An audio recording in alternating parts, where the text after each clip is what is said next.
हे नाथ नारायण वासुदेव। श्रीकृष्ण गोविंद हरे मुरारी, हे नाथ नारायण वासुदेव। श्री भक्तवत्सल भगवान की जय। तेव्हा भगवान परमात्म्याने आशीर्वाद दिला की कंडू ऋषींच्या पुत्रीसोबत तुमचा विवाह होईल आणि जो दक्ष होता पूर्वजन्मी तोच तुमच्या घरी पुत्र रूपाने जन्माला येईल। आणि त्या कंडू ऋषींच्या पुत्रीसोबत तुम्ही एक नाही दोन नाही तर तब्बल 10 लाख वर्षे राज्य कराल। या संपूर्ण पृथ्वीला तुम्ही भोगाल। 10 भावंड जे आहात तुम्ही 10 लोकही त्या ठिकाणी या संपूर्ण पृथ्वीचा भोग भोगाल। अशा प्रकारे देवानं आशीर्वाद दिला।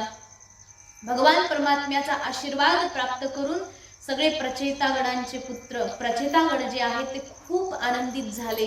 अत्यंत हर्षयुक्त वृत्तीमध्ये परमात्म्याला प्रार्थना करू लागले की हे भगवन परमात्मन, तुम्ही म्हणाले की अभिष्ट वर मागा, मी तुमच्यावर प्रसन्न आहे। परंतु बघा अनेक जन्मामध्ये त्रासामध्ये पीडित असलेला जो जीव आहे, बघा नरकामध्ये आपण जगतो, वास्तविक दुःख हे नरक आहे आणि आपण या शरीराला प्राप्त करून यामध्ये पूर्णतः भटकत आहोत। या जीवनामध्ये या दुःखी संसाराला सुखी समजून याच्यामध्ये निरंतर आसक्त होऊन राहिलेलो आहोत। ही खूप मोठी नरक यातना आहे आणि त्यामध्ये साक्षात परमात्म्याचं दर्शन होणं यापेक्षा आणखी मोठी सुखाची काय गोष्ट असेल।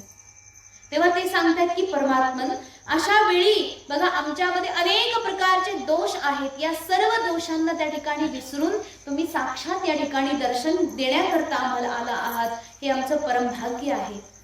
हे नाथ, हे नारायण, आम्ही तुमची काय स्तुती करू, कारण की तुम्ही सर्वथा वाणीच्या परे आहात। मनाच्या वेगाला सुद्धा त्या ठिकाणी काय म्हणतात कमी पडेल, मनाचा वेगही त्या ठिकाणी कमी आहे तुमच्या वेगापुढे। आमची वाणी, आमचे इंद्रिय, आमची कोणतीही त्या ठिकाणी वस्तुतः आम्ही तुमची स्तुती करू शकत नाही, कारण की तुम्ही त्या स्तुतीच्या परे आहात। हे भगवन, हे परमात्मन, त्या ठिकाणी सर्वदा सर्वत्र विद्यमान असणारे वासुदेव स्वरूप नाथ, तरीही तुम्ही आमच्यासारख्या भक्त लोकांवरती अनुग्रह करायला एक सगुण रूप धारण करून येतात। तुमच्या कृपेला अंत नाही, अशी अपार कृपा करणारी करुणासिंधू दयानाथ हे परमात्मन, तुम्हाला आमचा वारंवार नमस्कार आहे। नित्य शुद्ध बुद्ध मुक्त शांत स्वरूपामध्ये तुम्ही निरंतर विराजमान आहात, तथापि या मिथ्या संसाराला त्या ठिकाणी उत्पन्न करून अनुग्रह लीला करण्याकरता तुम्ही हा सगळा क्रियाकलाप करत आहात। वस्तुतः या संसाराला उत्पन्न करणं, या संसाराला पालन करणं आणि याचा संहार करणं हे सगळं तुमच्याकरता एक खेळ आहे। बघा परमात्म्याकरता हे सगळं खेळ आहे आणि खेळ जो आहे ना तो लहान लहान पोरांनाच फक्त भ्रमित करू शकतो। मोठ्या माणसांना खेळ जो आहे तो काय, बघा चेंडूचा खेळ वगैरे काही खेळत बसतात, लहान लहान पोरांना त्याच्यामध्ये हार जीत वगैरे हे सगळं प्रभावित करू शकतं। परंतु जे मोठे माणसं आहेत, ज्येष्ठ वयोज्येष्ठ आहेत, त्यांना त्या खेळामध्ये काही फार विशेष कौतुक नसतं, काय फरक पडत नाही त्यांना। त्या प्रकारे सांगितले की आपण सगळे जे आहोत ना या परमात्म्याच्या खेळामध्ये पूर्ण मोहून गेलो आहोत, कारण आपण सगळे बालक आहोत, लहान आहोत। आपली बुद्धी जी आहे अत्यंत क्षुद्र आहे, या क्षुद्र बुद्धीला फक्त हे खेळ पडतात। परंतु परमात्म्याच्या चरणावरती जसं की मानस सरोवरामध्ये रमणारे जे हंस आहेत त्याप्रमाणे संत महापुरुष काय करतात, केवळ परमात्म्याच्या चित्तावर रमतात। असे जे थोर संत महात्मे आहेत ते कधीही या सगळ्या गोष्टीमध्ये, या भ्रमामध्ये फसत नाही। सर्वथा याच्यापासून परे असणारे जे संत महापुरुष आहेत, हे जगदीश्वर, हे दयानिधान, कृपा अशी आमच्यावर करा। तसं तर आम्हाला काही मागायची गरज नाहीये, कारण की तुम्ही सर्वांतर्यामी आहात, प्रत्येकाच्या अंतःकरणात बसलेले आहात आणि आमच्या मनात जर एखादी कामना उत्पन्न झाली, एखादी इच्छा आम्हाला झाली, तर ती इच्छा तुम्हाला कशी काय कळणार नाही बरं, कारण तुम्ही आमच्या आतच बसलेले आहात। मग आम्ही जर काहीतरी इच्छा उत्पन्न केली मनामध्ये तर ती पहिली तुम्हालाच कळते। त्याच्यामुळे तुम्हाला मी आणखी कसं काय सांगायचं, तुम्हाला तर सर्वथा माहीत आहे। तरीही परमात्मन एक वरदान आम्ही निश्चित मागण्याची इच्छा करतो काय वरदान मागितले? तर ते सांगतायत की हे नाथ, जे संत महापुरुष निरंतर तुमच्या चरणावरती रमतात अशा संतांची संगती आम्हाला द्या. बघा, आतापर्यंत एवढ्या भक्तांचे चरित्र आपण ऐकलंय. जेवढे भक्त आहेत परमात्म्याच्या समोर हात जोडून फक्त एकच गोष्ट मागतात. प्रल्हाद महाराजांचं उदाहरण घ्या, ध्रुव महाराजांचं उदाहरण घ्या. त्यांनी फक्त एकच गोष्ट मागितली देवाकडे. काय मागितलं? फक्त आणि फक्त संत महापुरुषांचा संग द्या. ध्रुव महाराजांची इच्छा मनामध्ये होती की मला ध्रुवपद मिळावं, परंतु जसं भगवत दर्शन झालं सगळ्या वासना क्षीण झाल्या आणि एकच गोष्ट मनामध्ये उत्पन्न राहिली, ती म्हणजे काय? सदा सर्वदा सत्संग मला घडावा. सदा संग हरिदासांचा, केवळ संत संगती मागितलेली आहे. हे सत्संग करणारे जे संत महापुरुष आहेत, जे सर्वथा माया या मोहापासून दूर असतात, अलिप्त असतात, असे जे सदा सर्वदा सत्संग प्रेमी असणारे भक्त आहेत, जे प्रेमी आहेत, भगवंताचे प्रेमी आहेत, परमात्मा ज्यांचा प्रेमी आहे. कारण की या बाकी विषय वस्तूंच्या प्रती जे निरंतर निरासक्त जीवन जगतात, केवळ तोच व्यक्ती देवाचा प्रेमी असू शकतो. कारण की प्रेमी होणं फार साधी गोष्ट नाहीये बरं का. ज्या व्यक्तीप्रती जर आपण प्रेम करतो तर त्या व्यक्तीच्या मध्ये असणारे समस्त दुर्गुण सुद्धा आपल्याला सद्गुण वाटायला लागतात.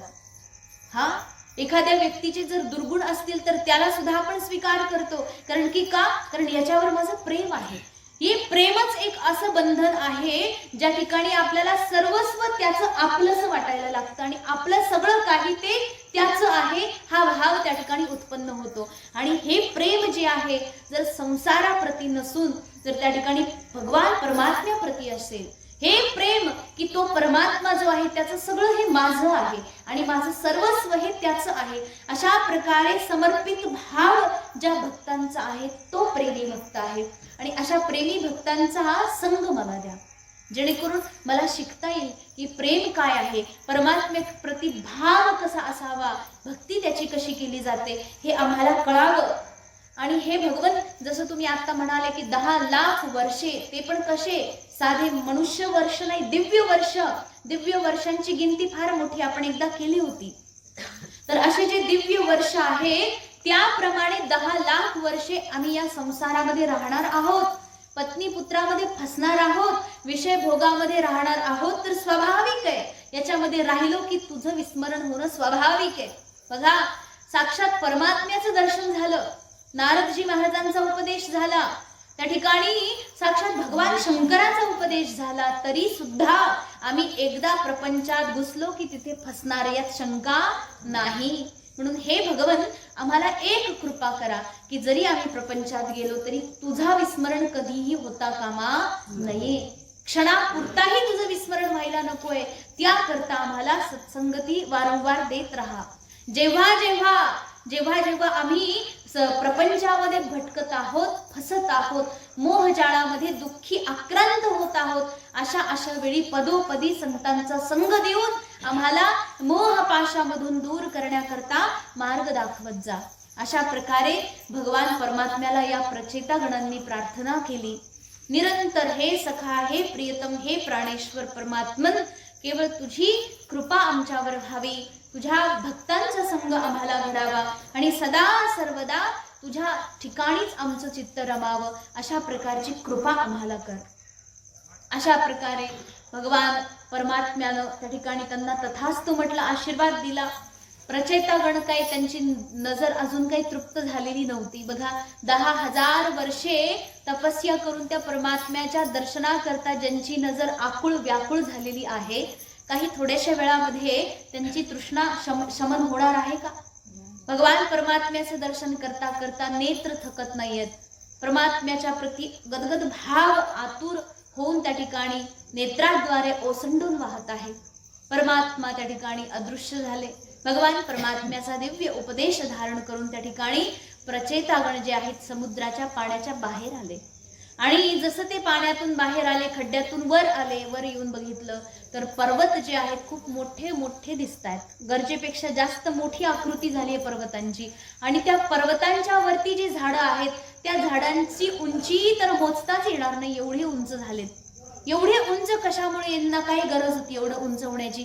जणू काही स्वर्गाचा रस्ता अडवतायत ते लोक, म्हणजे एवढे उंच झालेत. मग त्या ठिकाणी प्रचेता गणांना प्रश्न पडला की हे सगळं असं कसं काय झालं, आमची पृथ्वी आहे, आता पृथ्वीचे राजे आहेत ना, हे बंद करा, बंद करून टाका ती लाईट. तर प्रचेता गणांना असं वाटलं की आम्ही पृथ्वीचे राजे आहोत आणि आमच्या आज्ञेशिवाय हे झाड एवढे उंच उंच कसे काय वाढतात, म्हणून त्या ठिकाणी प्रचेता गणांनी यांचा विध्वंस करायला सुरुवात केली. आणि विध्वंस करत असताना त्यांनी सुरुवात केली की या झाडांवरती जेवढ्या लता वेली आहेत यांना सगळ्यात पहिलं नष्ट करायची सुरुवात केली. लता वेली सगळ्या नष्ट केल्या, झाडांना नष्ट करू लागले, अनेक प्रकारे उद्ध्वस्त करायला त्यांनी सुरुवात केली. आणि हे दृश्य बघितलं ब्रह्मदेवाने. ब्रह्मदेव म्हटले की अहो तुम्ही थांबा, एवढं बरं नाहीये, ही तुमचीच पृथ्वी आहे, मान्य आहे, परंतु तरी सुद्धा तुम्हाला काय पाहिजे आहे ते सांगा, यांना उगाच तुम्ही विध्वंस करू नका. ते म्हटले आम्हाला आमचं राज्य तर दिसलं पाहिजे ना, 10,000 वर्षानंतर आम्ही समुद्राच्या बाहेर पडतोय, म्हटलं राज्य पहिलं दिसलं पाहिजे. आणि देवानं सांगितलं होतं की ती जी कन्या आहे तिचा विवाह, तिच्यासोबत आमचा विवाह होणार आहे, ती मारिशा कन्या कुठे आहे तिला पण शोधलं पाहिजे. तेव्हा ब्रह्मदेवानं वृक्षांना आज्ञा दिली, हे बघा तुम्ही ज्या मारिशा नावाच्या कन्येला काय केलं, लपवून ठेवले, तिला पहिलं प्रगट करा. ती मारिशा कन्या जेव्हा उत्पन्न झाली, कंडू ऋषींची पुत्री, तेव्हा तिची आई तिला सोडून स्वर्गाला निघून गेली, कारण ती अप्सरा होती. ती आली कशाला होती, ऋषींची तपस्या भंग करायला. आणि त्या तपस्या भंगापायी तिला एक मुलगी झाली, त्याचा ती म्हणते मला काय दोष आहे, ती निघाली, स्वर्गाला निघून गेली. त्या लहान मुलीला तसंच टाकलं तिने. ती लहान मुलगी तहानेनं भुकेनं व्याकुळ झाल्याने रडायला लागली. तेव्हा जेवढे झाडं होते ना त्यांनी तिचं पालन केलं, तिला खायला प्यायला घातलं, तरी भूक काही मिटली नाही. भुकेनं आकुळ व्याकुळ झालेली ती अगदी आक्रांताने रडू लागली. तेव्हा चंद्रमाला दया आली. चंद्रदेवता अत्यंत दयावश होऊन त्यांनी काय केलं, त्यांच्या हातामध्ये जे अमृत आहे ते अमृत तर्जनीच्या माध्यमातून तिला तोंडात प्यायला दिलं. ती कन्या अत्यंत सुंदरी झाली, हृष्टपुष्ट झाली. अशा प्रकारे ती सुंदर असणारी, अत्यंत दिव्य अंगांनी युक्त असणारी ती सुंदरी कन्या, तिला या झाडांनी लपवून ठेवलं होतं. ब्रह्मदेव म्हटले की देऊन टाका, कशाला उगाच तुम्ही स्वतःला नष्ट करून घेता. झाडांनी त्या ठिकाणी प्रचेता गणांना त्या मारिशा नावाच्या कन्येला देऊन टाकलं. त्यांचा विवाह झाला. आणि त्यांच्यामध्ये बघा अजिबात कशाही प्रकारचं 10 जे भाऊ होते कुठल्याच गोष्टीवरून कधीच भांडण झालं नाही. निरंतर ते एकमेकांप्रती नुसते शरीर 10 आत्मा 1 असं म्हणतात ना, केवळ शरीराने ते वेगळे वेगळे होते पण आंतरिक वृत्ती एक होती. त्याच्यामुळे एकाच स्त्रीशी त्यांनी संसार केला आणि त्या स्त्रीचा सगळ्यांवर सारख्या प्रकारे अनुराग होता. मग सांगितले की त्या ठिकाणी त्यांना एक अत्यंत सुंदर दिव्य असा पुत्र उत्पन्न झाला आणि त्याचं नाव दक्ष ठेवलं. बघा पूर्वजांनी हे दक्षच होता. तर का दक्ष म्हटले की आपल्या कामाप्रती, आपल्या कार्याप्रती अति दक्षतेनं त्या ठिकाणी तो सदा सर्वदा तत्पर राहील म्हणून त्याचं नाव दक्ष ठेवलं. असा हा दक्ष जो आहे त्यांना प्राप्त झाला. तो दक्ष त्या ठिकाणी पुढे जाऊन चाक्षुष मन्वंतरामध्ये प्रजापती झाला. प्रजापतींचाही नायक झाला. म्हणजे आतापर्यंत मागच्या जन्मात तो प्रजापती होता, आता प्रजापतींचाही नायक झाला. आणि तो जो दक्ष आहे त्याला त्या ठिकाणी देवानं चाक्षुष मन्वंतरामध्ये आज्ञा दिली प्रजा वर्धन करण्याकरता, प्रजेला वाढवण्याकरता. त्या देवाच्या आज्ञेनंच त्या ठिकाणी प्रजेला परत याने उत्पन्न केलं. अशा प्रकारे यांचं सुंदर असं चरित्र आहे प्रचेता गणांचं. आणि असं करता करता बघा प्रपंचामध्ये 10 लाख वर्ष अगदी क्षणात निघून गेले. क्षणभर जसा काही झालेल्या आत्ताच एका क्षणात निघून गेल्याप्रमाणे ते 10 लाख वर्षे निघून गेली. 10 लाख वर्षे गेल्यानंतर यांचा विवेक परत जागी आला. म्हटले की अरे देवाने आपल्याला आज्ञा दिली होती. आणि मग मृत्यूच्या वेळी परत एकदा भगवत नाम संकीर्तन करून त्या ठिकाणी तपस्या करून आपल्याला परत भगवत धामाला जायचं आहे. आपल्या पुत्राला राज्य देऊन टाकलं आणि प्रचेता गण त्या ठिकाणी निघून गेले. पर्वतावरती जाऊन तपस्या करायला लागले. तपस्या करत असताना बघा घनघोर तपस्या केली आणि त्यामध्ये नारदजी महाराज आले. नारदजी महाराजांनी बघितलं की फार दिव्य तप चाललेलं यांचं आणि तपस्या पण अशी आहे की त्यातून निश्चित काही मिळणार नाही. बघा म्हणजे तपस्या पण कुठल्या तरी प्रॉपर दिशेने असेल तर ठीक आहे, परंतु हे सगळे लोक प्रपंचामध्ये गेल्यानंतर परमात्म्याच्या उपदेशाला विसरून गेले होते. मग त्या उपदेशाला परत एकदा कुणीतरी स्मरण करून दिलं पाहिजे ना. तेव्हा नारदजी महाराज आले. नारदजी महाराजांना आलेलं बघून देशकालाचं त्या ठिकाणी भान ठेवून त्यांनी त्या प्रकारे त्यांची पूजा केली. त्यांचा स्वागत सत्कार केला आणि त्यांना सुखाने एका आसनावर बसवलं. नारदजी महाराज बसले आणि त्या ठिकाणी प्रचेतागण जे आहेत हात जोडून नारदजी महाराजांपुढे उभे राहिले. म्हटले की महाराज, अहो भाग्य आमचं, बघा काहीतरी भगवत कार्य करायला गेलो आणि गुरूंची सहज भेट होऊन जाते. बघा तद्वत प्रत्येकाच्या जीवनामध्ये बरं का, ज्याला इच्छा आहे भगवत कार्य करण्याची त्याला गुरुची भेट अनायासे होते. त्याला जगभर गुरु शोधत बसावं लागत नाही, गुरु भेटून जातात आपोआप. त्याच प्रकारे हे भगवंत तुम्ही गुरु रूपामध्ये तुम्ही आज या ठिकाणी साक्षात आला आहात आणि आम्ही अत्यंत जड अंतःकरणाचे, मलिन अंतःकरणाचे, आमच्या ठिकाणी अजिबात विवेक नाहीये. भगवान परमात्म्याने साक्षात दर्शन दिलं आम्हाला, त्यांनी एवढा सुंदर उपदेश दिला होता आम्हाला. भगवान शंकराने त्या रुद्रगीताचं गायन केलं होतं आमच्या समोर, परंतु आम्ही ते सगळं विसरून गेलो आहे. आणि आता आम्हाला हे नेमकं कळत नाहीये की आता आम्ही असं काय करावं जेणेकरून परमात्मा आमच्यावर प्रसन्न होईल आणि नित्य शुद्ध बुद्ध मुक्त असणारा तो ईश्वर आम्हाला त्याच्या धामाला घेऊन जाईल. कारण आम्हाला ना स्वर्ग पाहिजे ना नरक पाहिजे. कारण की आम्हाला एकच गोष्ट माहीत झाली निश्चित की स्वर्गामध्ये सुद्धा ते सुख नाहीये जे सुख परमात्म्याच्या चरणावर आहे. मग बघा, स्वर्गाचं सुखही ज्या समोर फिकं आहे तर या भौतिक जगाचं सुख तर काही नगण्यच आहे. या सुखाला तर उल्लेखच नाहीये त्याचा कुठेही. स्वर्गाचं सुखही फिकं आहे, मग तेही नको आहे आम्हाला. आम्हाला केवळ परमात्म्याच्या चरणावरती कसं स्थान मिळेल असा उपदेश द्या. तेव्हा देवर्षी नारदांनी परत एकदा त्या रुद्रगीताला आठवून दिलं यांना. म्हटले की भगवान परमात्मा सर्वत्र व्यापक विद्यमान आहे. त्या तत्वाला तत्वतः जाणणं, तो आपल्या आतमध्ये बसलेला आहे, तोच परमात्मा सर्वत्र बसलेला आहे, त्याला तत्वतः जाणणं हाच तुमचा मोक्ष आहे. अशा प्रकारे निरंतर ध्यान करून त्या परमात्म्याच्या ठिकाणीही चित्त एकाग्र करा. असा अप्रतिहत प्रभाव असणारा परमेश्वर परमात्मा, ज्याची कीर्ती जी आहे अत्यंत मधुर आहे, त्याच्या कथेचं श्रवण करा. जी कथा अत्यंत माधुर्यपूर्ण आहे. अत्यंत सुंदर प्रकारे उपदेश देवर्षी नारदांनी दिला.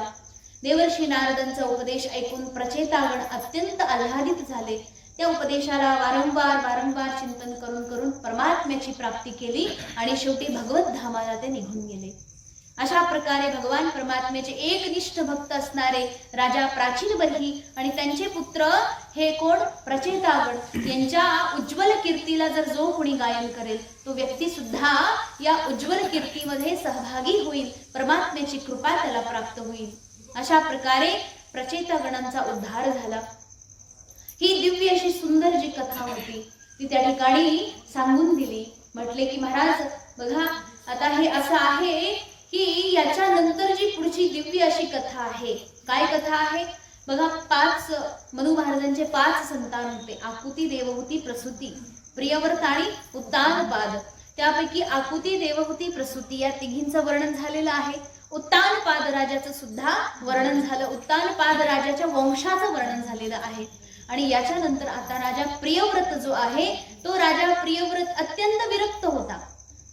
उत्तानपादाचा थोरला भाऊ होता, परंतु सगळ्याचा त्याग केला. मला विवाह करायचा नाही, केवळ तपस्या, केवळ साधना करायची आणि वैराग्ययुक्त जीवन जगून मला आत्मचिंतन करतच आयुष्य जगायचं. अशा प्रकारे व्रत घेणारा हा राजा प्रियव्रत देवर्षी नारदांचा उपदेश प्राप्त करूनही पुढे परत प्रपंच करतो आणि प्रपंच करूनही परत परमार्थ करतो. अशा प्रकारे यांचं सुंदर असं चरित्र आहे.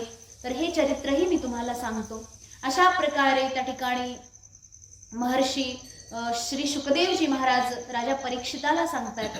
राजा परीक्षित महाराजांना म्हणतोय की गुरुदेव, की ही जी कथा आहे, मला प्रश्न असा आहे की बघा, तुम्ही आत्ताच म्हणाले की हे कसे होते, प्रियव्रत भगवान परमात्म्याप्रती आकंठ डुबलेले, भक्ती वैराग्याने परिपूर्ण, ज्ञानयुक्त असणारं त्यांचं हे जीवन. अशा व्यवस्थित स्थितीमध्ये असणारा व्यक्ती परत प्रपंचाच्या गाळामध्ये कशाला फसायला येईल बरं? ज्या व्यक्तीचं मन परमात्म्याप्रती एकाग्र झालेलं आहे, आता त्या व्यक्तीला कोणी बळद जरी घेऊन आलं तरी तो नको म्हणतो यायला. असा व्यक्ती परत प्रपंचाला कसा काय लागला? आश्चर्याची गोष्ट आहे की नाही? आपण प्रपंच का करतो? प्रश्न आहे बरं का. तुम्ही का केला प्रपंच? तुम्हाला जर कोणी विचारलं तुम्ही का केला प्रपंच, तुमच्याकडे काय उत्तर आहे?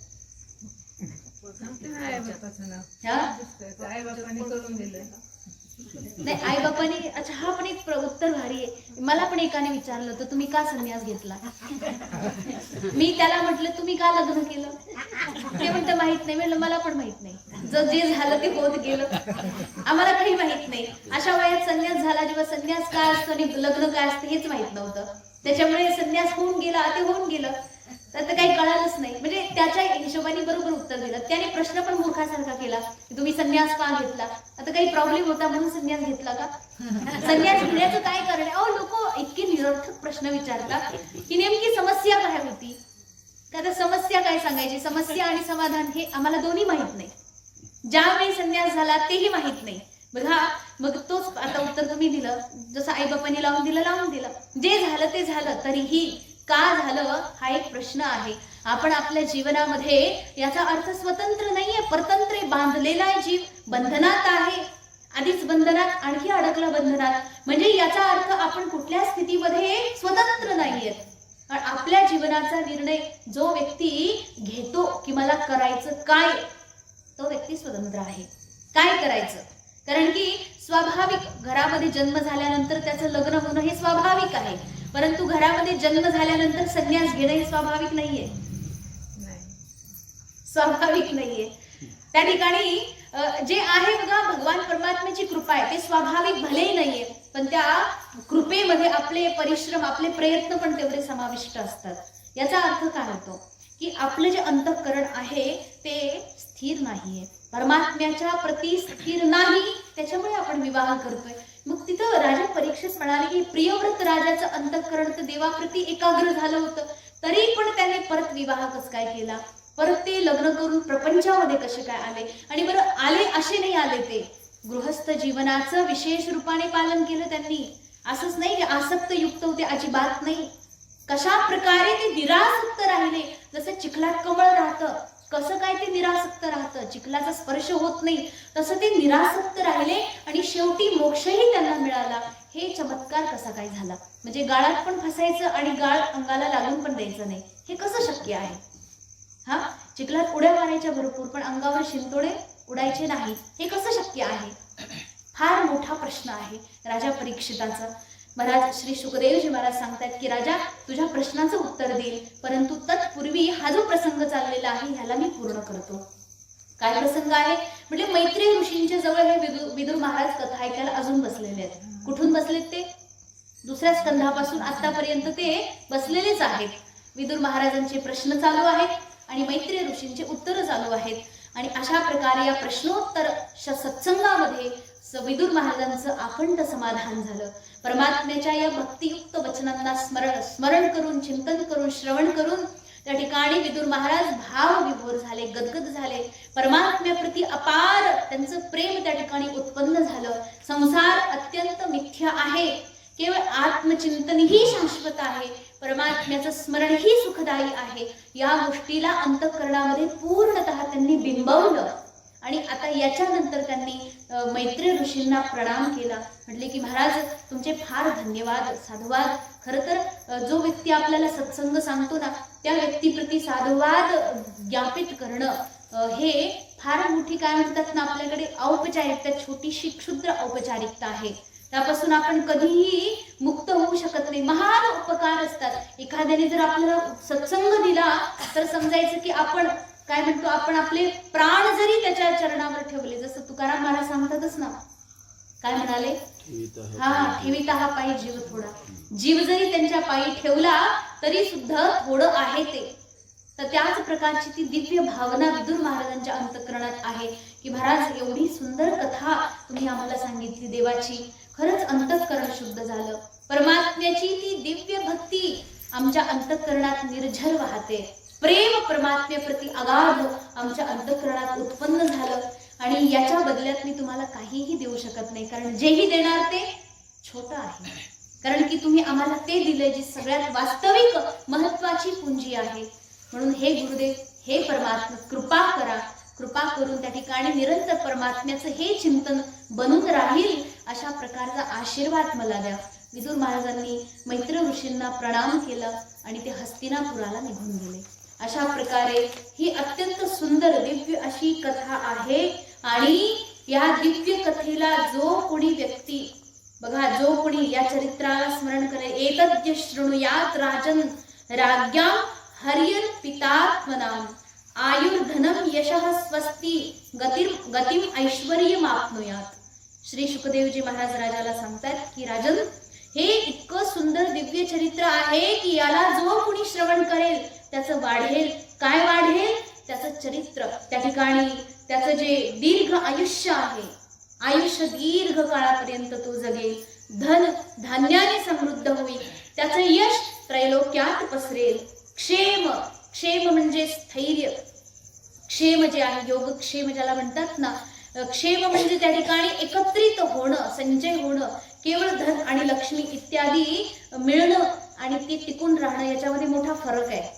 तर त्या व्यक्तीला धन मिळतं सुद्धा आणि ते टिकूनही राहतं, त्याला सद्गती मिळते आणि शेवटी ऐश्वर्याला प्राप्त होतो, परमात्म्याची त्याला भक्ती प्राप्त होते. अशा प्रकारे अत्यंत सुंदर दिव्य असं हे चरित्र आहे. याला निरंतर स्मरण केलं पाहिजे. अशा प्रकारे श्री शुकदेवजी महाराजांनी या गोष्टीला या ठिकाणी पूर्ण करून या चतुर्थ स्कंधालाही या ठिकाणी पूर्ण केलं. बोले श्रीमद भागवत महापुराण की जय, श्री शुकदेवजी महाराज की जय. अशा प्रकारे हे चतुर्थ स्कंध या ठिकाणी पूर्ण झालं. आता आपल्याला पंचम स्कंधामध्ये प्रवेश करायचा आहे. पंचम स्कंध अतिशय सुंदर दिव्य कथा आहे आणि याचा विचार आपण उद्या करूया. झालेली सेवा भगवत चरणी समर्पित करून वाणीला विश्राम देऊ. ओम